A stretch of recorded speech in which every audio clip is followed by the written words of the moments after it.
नमस्कार दर्शक बंधु मु लेस्टक रे आपण मानक स्वागत जनाऊँगी। हाई फ्रेंड्स, एबे भत्ता टंका को नहीं आसला आ गोटे खुशी खबर।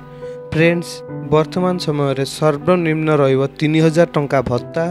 एक कथा आपण माने निश्चित भाव जानिथिबे जार कि बयस 80 वर्ष रु अधिक एवं जदि 80% रु अधिक अक्षमता बा विकलांग तेबे सेमानंकु मध्य मिलुची 3500 टंका भत्ता। बाकी हिताधिकारी मानंकु 1000 टंका लेखाएं भत्ता राशि मिलुछि। तेबे एही 1000 टंका वृद्धि होई 3000 टंका हबो बोली सूचना रहिछि। तेबे एही बढ़िथिबे भत्ताटी केबे आपनकु मिलिबो जहा कि आपण माने एही वीडियो माध्यम जानि परिबे। सेथि जोगु वीडियोटी को कंप्लीट भाबे देखंतु।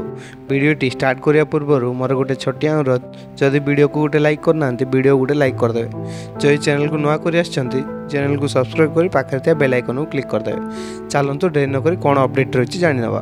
तेबे राज्य रे से मधुबाबू पेंशन योजना हो किंबा ओल्ड एज पेंशन योजना हो मिति कि विधवा भत्ता मध्य हो, वर्तमान समय रे समस्त भत्ताधिकारी मानक खूब शीघ्र से मिलवा जाउची भत्ता राशि 3000 टंका।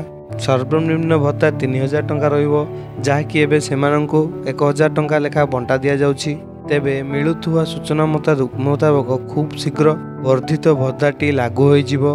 तेबे आपण माने एक कथाटी जानिथिबे, निर्वाचन पूर्वरु सरकार मध्य घोषणा करथिले समस्तंकु भत्ता राशि 3000 टंका हेबो, किंतु निर्वाचन जीतिबा परे केवल 80% रु अधिक किंबा एवं 80% रु अधिक अक्षमता वा विकलांग एसबू मानकु 3500 टंका प्रदान करुछंती सरकार।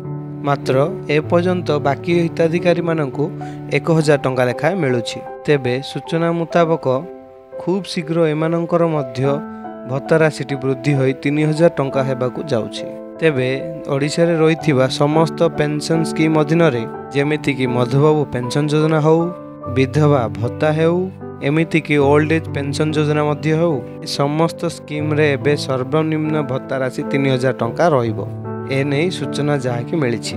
एहा थला फ्रेंड्स गोटे छोटिया अपडेट। जदि वीडियोटी आपण मानक भल लागि त वीडियो गोटे लाइक कर देबे। जदि चैनल को नुआ करि आछंती चैनल को सब्सक्राइब करी पाखे थे बेल आइकन रे क्लिक कर देबे, जहा द्वारा कि हमर एही बळे लेटेस्ट अपडेट सर्वप्रथम पाई परिबे।